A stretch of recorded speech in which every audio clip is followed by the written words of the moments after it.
caros alunos, bom dia a todos. Sejam todos bem-vindos à nossa aula de História. Nós vamos dar continuidade às nossas aulas de revisão, visto que vocês já estão próximos das avaliações bimestrais e quanto menos dúvidas vocês tiverem, melhor será o aproveitamento de vocês nas avaliações. Nessas aulas nós vamos utilizar ainda o livro de atividades, então peço que você pegue seu livro e acompanhe as explicações de algumas questões que vão ser parecidas, vamos dizer assim, tem a mesma estrutura das questões que vocês irão observar nas avaliações de vocês, ok?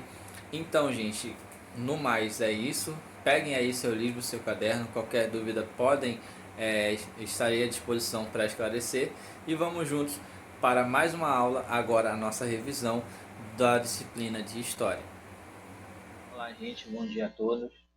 Sejam muito bem-vindos a mais uma aula da disciplina de História. Como nós já fizemos na última aula, na aula anterior, nós estamos fazendo uma revisão, né? Nós vamos aproveitar essa aula que já a última, né? Daqui a alguns dias, né? Em poucos dias, na verdade, nós já vamos fazer a nossa avaliação bimestral e nós vamos utilizar algumas questões. Nós vamos utilizar o livro de atividades hoje, na nossa aula, e nós vamos utilizar para compreender algumas questões que possuem certas semelhanças, vamos dizer assim, com as questões que estarão nas atividades de vocês. Tudo bem? Vocês peguem aí seu livro de atividades. Nós vamos trabalhar agora algumas questões envolvendo as temáticas que estarão presentes, né, na avaliação de vocês, que nós já vimos, né, no vídeo anterior, na aula anterior, eu passei para vocês algumas das questões que estarão lá. E, dito isso, nós vamos então para a nossa aula de hoje, nossa resolução de atividades, né, atividades de fixação para avaliação, certo? No livro de atividades de vocês peguem aí na página 5, né, a partir da página 5 do livro de vocês, e nós vamos acompanhar algumas questões. Por exemplo, aqui a segunda questão do capítulo sobre a ação portuguesa, sobre a ação europeia, né, vamos dizer assim, no continente americano. Okay? Como que se deu esse processo de colonização das nações europeias sobre os povos que viviam aqui e no território que hoje a gente conhece como América. Okay? Nós temos aí um pequeno texto que ele vai falar sobre como que os índios eram tratados, né, como que eles eram forçados a trabalhar para os colonizadores espanhóis e em até momentos de constrangimento, de humilhação, de maus tratos, entre outras coisas. E aí a questão fala o seguinte: com base no texto e nos conhecimentos sobre o tema da mineração na América colonial espanhola ou hispânica, observe as seguintes afirmativas. Né? Ao longo dos primeiros 200 anos de dominação, os espanhóis desenvolveram um setor mineiro que permitiu a manutenção da economia metropolitana e a posição espanhola em meio às demais nações da Europa. Né? Os metais americanos inundaram a Espanha e favoreceram o desenvolvimento da produção, permitindo a independência espanhola em artigos manufaturados que eram repassados ao Novo Mundo. Terceiro ponto, a escravidão africana foi introduzida por meio de fazer render ao máximo as minas de Potosí, né, na Bolívia, posto que os índios recrutados nessa região através da mita eram poucos e não se adaptavam ao trabalho. Okay? E as condições de trabalho dos índios nas minas de Potosí eram insanas, o que acarretava doenças como a pneumonia. Né? Dessas questões aí, nós vamos prestar um pouco de detalhes na segunda afirmativa, né? E na primeira alternativa, vamos dizer assim. O fato dos espanhóis eles terem descoberto logo de cara a questão da mineração, os descobertos jazidas e áreas ricas, né, em metais preciosos, certamente fez com que eles tivessem uma posição de destaque e até uma posição de proeminência entre as potências europeias. De fato, nos primeiros anos de colonização, né, nos primeiros períodos, né, 200 anos de colonização, a Espanha ela teve esse destaque por conta dessa elevada remessa que elas sempre tinham das suas colônias de metais preciosos, de prata, de ouro, entre outros. Okay? Isso fez com que ela ficasse ali, tivesse uma posição de destaque entre as nações europeias. Okay? Sendo assim, A primeira afirmativa, ela é correta, né? Ela faz sentido, ok? A segunda questão, a segunda afirmação, ela fala que os metais fizeram com que a Espanha se tornasse independente no quesito dos manufaturados, o que não aconteceu. A Inglaterra, ela estava em franca ascensão no processo de organização do trabalho, vamos dizer assim, no processo de formação dos manufaturados. Isso fazia com que a Inglaterra ela não tivesse problemas de ter concorrência, vamos dizer assim. Todos os países do mundo compravam os materiais que eram produzidos pelos britânicos, ou seja, mesmo com essa aquisição muito grande de metais, de riquezas que a Espanha possuía, ela ainda era dependente de produtos manufaturados de outros países. Sendo assim, a segunda questão ela não é verdadeira, ela é falsa, ok? E aí sobrariam a terceira e a quarta, né? Nós vamos observar aqui que a escravidão africana ela não foi tão valorizada, vamos dizer assim, pelas colônias espanholas como foi na colônia portuguesa, por exemplo. Algumas regiões ela foi utilizada, como por exemplo na Colômbia, na Venezuela, entre outros.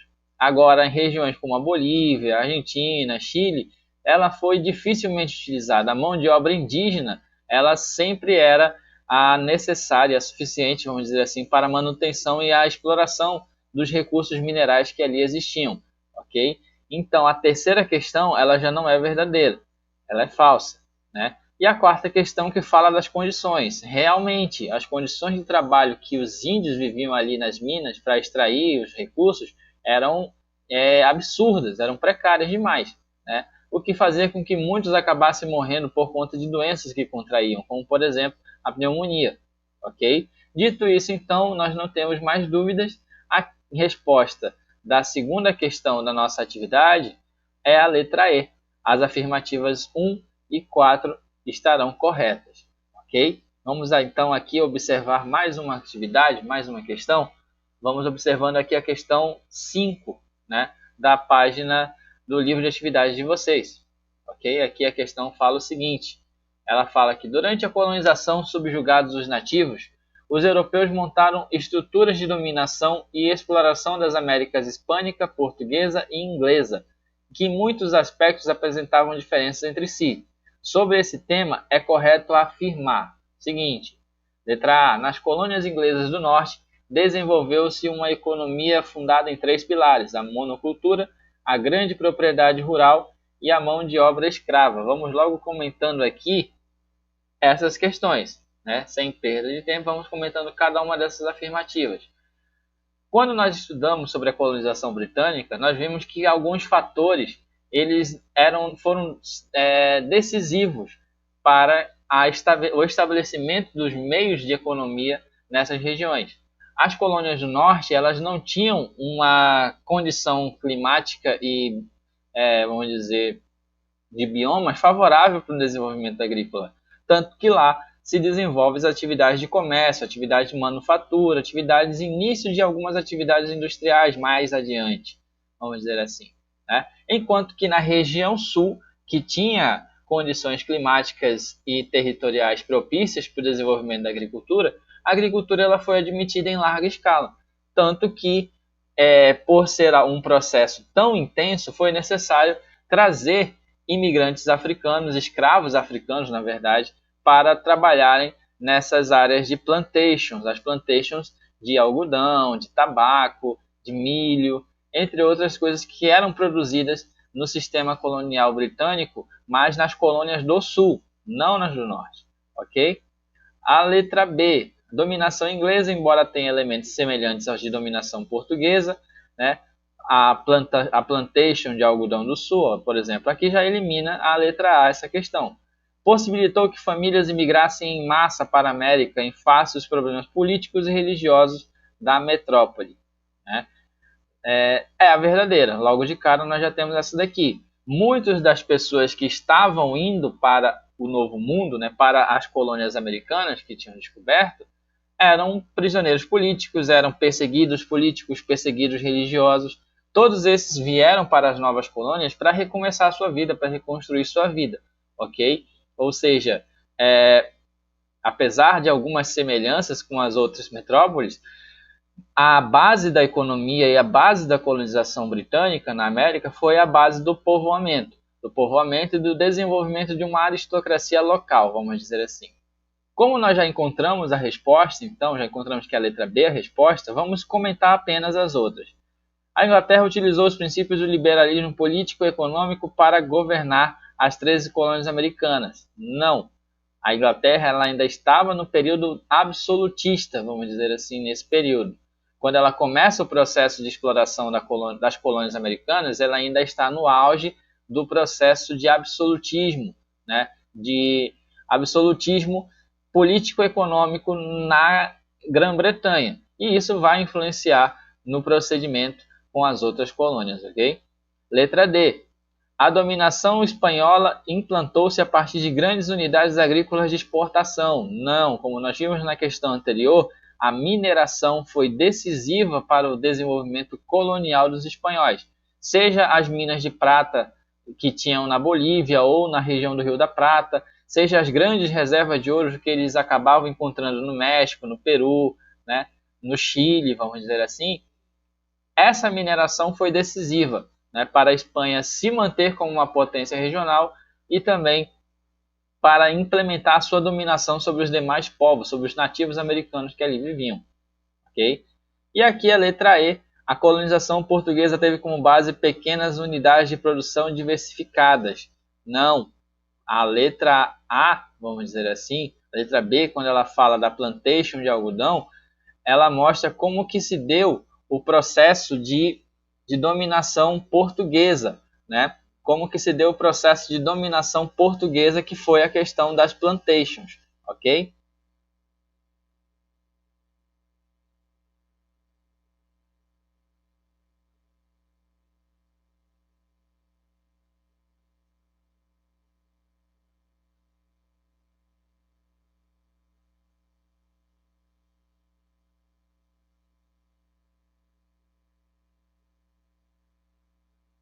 Dito isso, gente, já tendo um pouco então essas características, né, sobre como que era o processo de colonização europeu no continente americano, nós vamos agora direto para a nossa outra temática, que vai ser a temática do processo português. Nós vamos ver como que a coroa portuguesa ela desenvolveu o seu processo de colonização aqui no Brasil, ok? Acompanhe aí na página 10 do livro de atividades de vocês.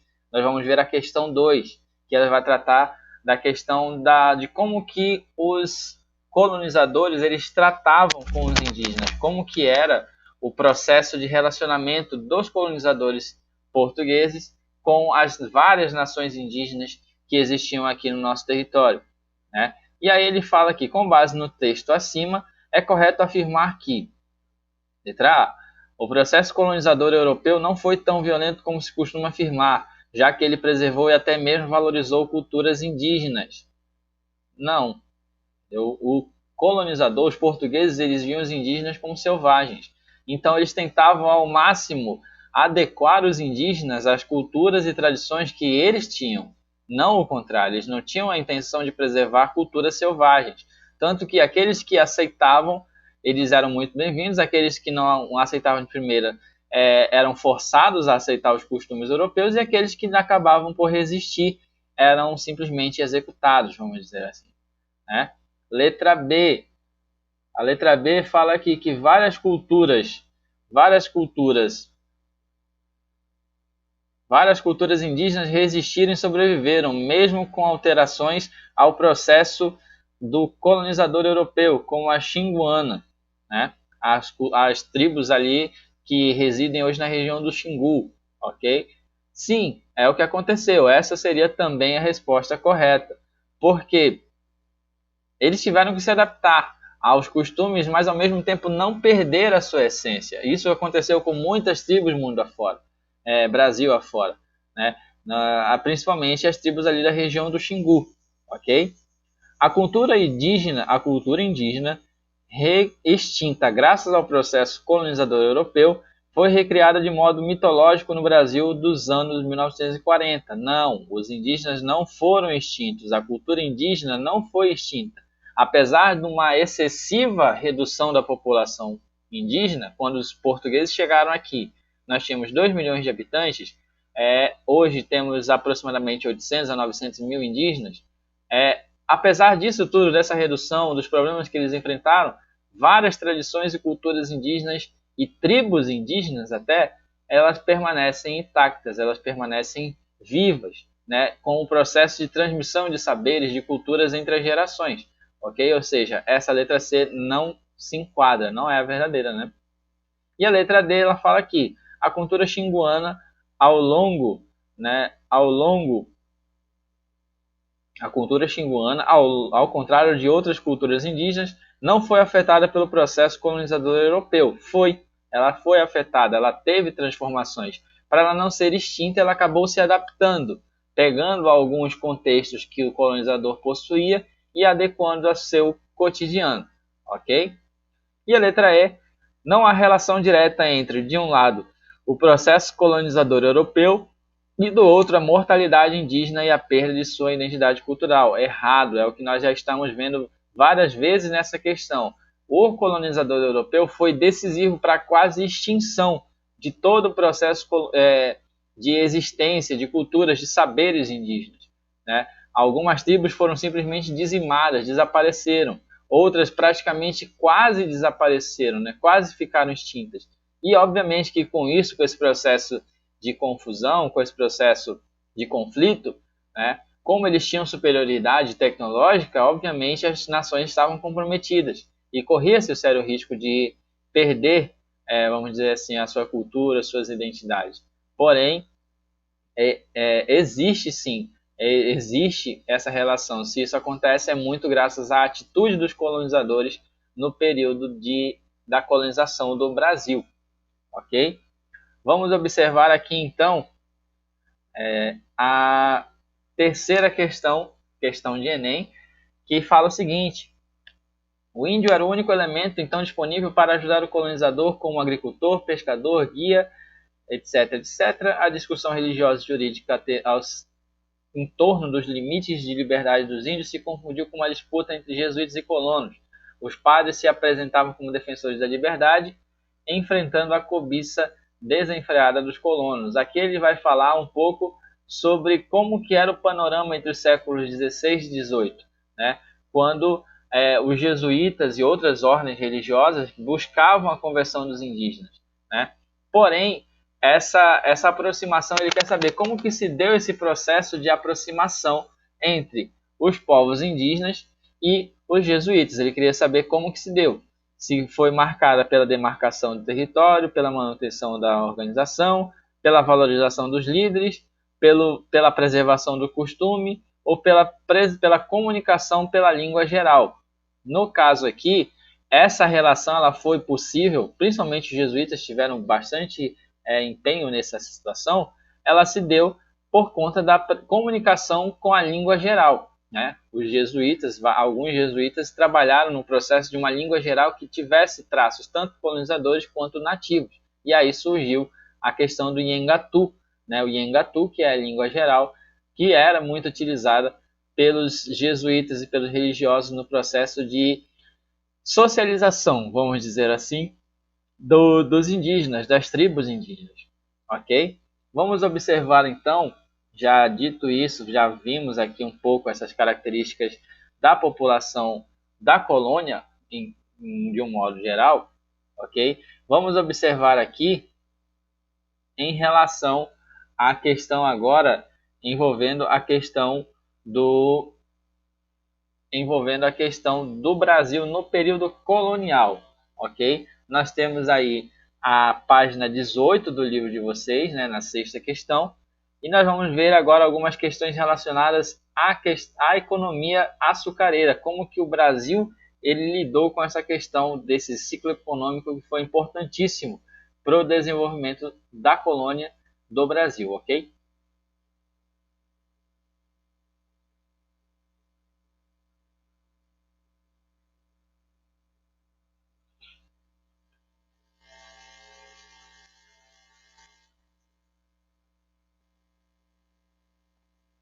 Então, gente, acompanhem aqui em relação à questão do Brasil açucareiro, a economia do açúcar no Brasil, na página 18 do livro de atividades de vocês, a sexta questão aqui, a questão da Unifesp, que fala o seguinte: com relação à economia do açúcar e da pecuária no Nordeste durante o período colonial, é correto afirmar que, né? Qual seria aí então a resposta correta? Vamos observar cada questão. Por serem as duas atividades essenciais e complementares, portanto as mais permanentes, foram as que mais utilizaram escravos. Okay? A letra B. A primeira, tecnologicamente mais complexa, recorria à escravidão, e a segunda, tecnologicamente mais simples, ao trabalho livre. Letra C. A técnica era rudimentar em ambas, na agricultura por conta da escravidão e na criação de animais por atender ao mercado interno. Tanto em uma quanto em outra desenvolveram-se formas mistas e sofisticadas de trabalho livre e trabalho compulsório. Por serem diferentes e independentes uma da outra, não se pode estabelecer qualquer tentativa de comparação entre ambas, né? Vamos observar aqui então o que eles disseram. As técnicas de produção açucareira, ela não era uma técnica rudimentar, era uma técnica complexa, bastante complexa, que Portugal nem dominava ela por completo. Portugal dominava a questão da produção, mas o ciclo do açúcar ele não terminava apenas quando você produzia a matéria-prima. Era necessário você trabalhar nela, refinar ela, né? E Portugal ainda não detinha o domínio do refino do açúcar, para você ver o quão complexo era esse processo, certo? E vamos dizer que não havia estimativa de trabalho livre para a atividade da cana-de-açúcar. De um modo geral, vamos dizer assim,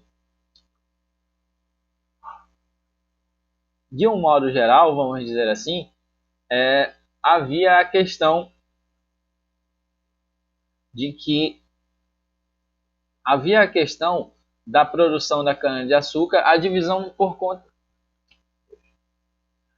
a divisão por conta da tecnologia, né? A cana-de-açúcar não era uma técnica rudimentar, porém a produção pecuária não dependia tantos esforços, assim como a cana-de-açúcar. Então, como era algo mais complexo e precisava de um pouco mais de mão de obra, geralmente a produção açucareira ela recorria sim à escravidão, ok? Enquanto que a produção da pecuária, como era algo mais voltado para abastecimento, não tinha tanta estratégia assim de produção, vamos dizer, ela já não demandava tanta complexidade, né? Era algo um tanto quanto mais simples e podia ser feita como a gente conhece hoje, por exemplo, com a agricultura familiar, ok? A resposta então aí dessa sexta questão seria a alternativa B, ok? Vamos avançando um pouco mais, porque quero mostrar para vocês aqui outra questão também envolvendo o período do Brasil colonial, mais um período que ficou conhecido como a invasão das outras potências europeias, com destaque para a invasão francesa e principalmente para a invasão holandesa, que é o que se trata aqui a 13ª questão, que fala o seguinte: sobre a presença dos holandeses no Brasil colônia é possível dizer: as invasões holandesas se iniciaram com tentativas frustradas na Bahia, né? A segunda, os holandeses ocuparam sem resistência regiões do Brasil colonial. A União Ibérica foi um dos fatores que motivou os holandeses a invadir o território brasileiro. 4. A chegada dos holandeses fez com que a economia açucareira nordestina entrasse em crise. E o quinto, Maurício de Nassau contribuiu para o desenvolvimento da cidade de Salvador por meio de criação de um porto para o escoamento do açúcar. Vamos lá, então, destrinchando cada uma dessas afirmações. Sim, de fato, os holandeses tentaram uma invasão na região da Bahia, porém não conseguiram. Eles fracassaram e depois, alguns anos depois, eles retornaram com uma ofensiva para o Recife, ali para a região mais ao norte do litoral brasileiro. E acabaram com sucesso, conseguindo ali regiões de Recife, de São Luís, de Olinda, estabelecendo ali um governo paralelo, uma colônia holandesa ali naquela região por alguns anos. Okay? E a União Ibérica, sim, de fato, foi um dos motivos determinantes para esse ataque, para essa invasão holandesa ao território brasileiro, ao território português na época. a Espanha ela não tinha muitas boas relações, não tinha muito boas relações com as nações europeias. Ela era inimiga declarada, por exemplo, da Inglaterra e da Holanda, que esperavam apenas algum pretexto para poder questionar e atacar o poder espanhol. No caso dos holandeses, esse pretexto veio com a União Ibérica, que foi a junção das coroas portuguesa e espanhola sob o comando do rei Filipe I.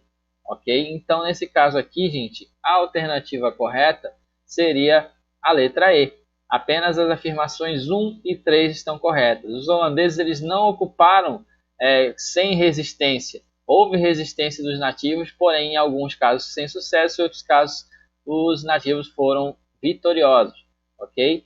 A chegada dos holandeses à região do Nordeste não fez com que o açúcar produzido aqui entrasse em declínio.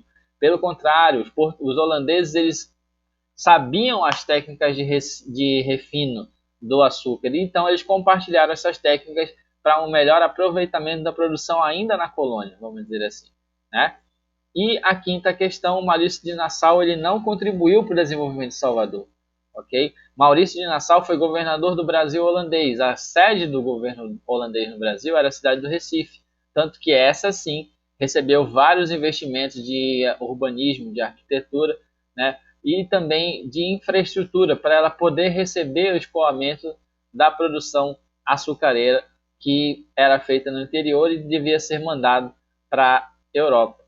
Ok? Em relação a essas questões, vamos dizer que basicamente são esses formatos nesses contextos, certo? E para finalizar aqui a nossa aula de hoje, né, nós vamos compreender, ver algumas questões relacionadas ao último assunto, né, que estará presente nas avaliações de vocês, que é a questão do antigo regime, como que se deu o processo do antigo regime, ok? A quinta questão, aqui na página 24 do livro de vocês, no livro de atividades, a quinta questão ela vai tratar a seguinte pergunta: é praticamente impossível treinar todos os súditos de um Estado nas artes da guerra e, ao mesmo tempo, mantê-los obedientes às leis e aos magistrados. Essa afirmação é do Jean Bodin, né? Jean Bodin, que é o teórico do absolutismo, onde esse cara ele era partidário da ideia de que cada vez mais o rei deveria concentrar poder em suas mãos, né?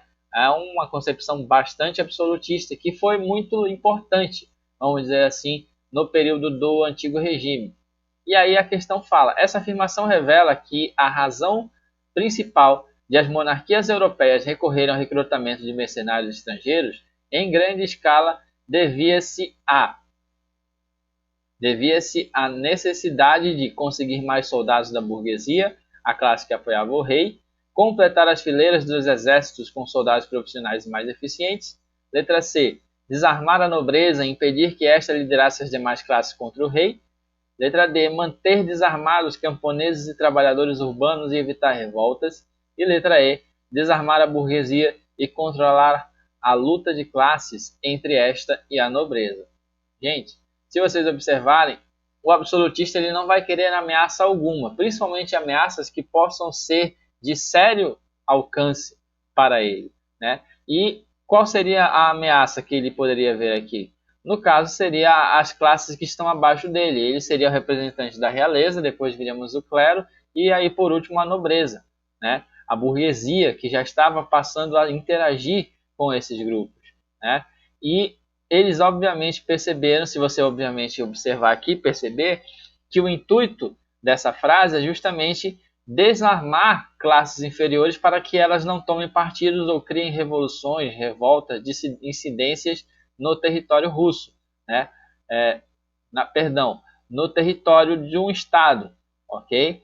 E assim, com a nobreza desarmada, mais poder sobraria nas mãos das patentes altas, vamos dizer assim, do reinado, da realeza, ok? Essa era uma característica muito comum, bastante corriqueira da questão do antigo regime, né, que como nós vimos na aula anterior, ele vai ser decisivo para a transição novamente de eras.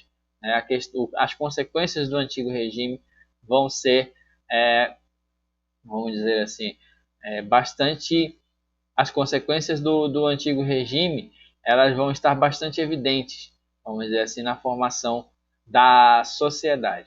ok? Gente, basicamente em relação a esse resumo prático foi isso, ok? Eu espero que vocês tenham compreendido. Qualquer coisa que vocês não venham compreender ou qualquer dúvida em relação a isso, vocês podem nos chamar, você pode me chamar, né, que eu vou estar à disposição para ajudar vocês esclarecendo qualquer dúvida, ok? No mais, gente, é isso. Espero que todos fiquem bem, fiquem com Deus e até a nossa próxima aula.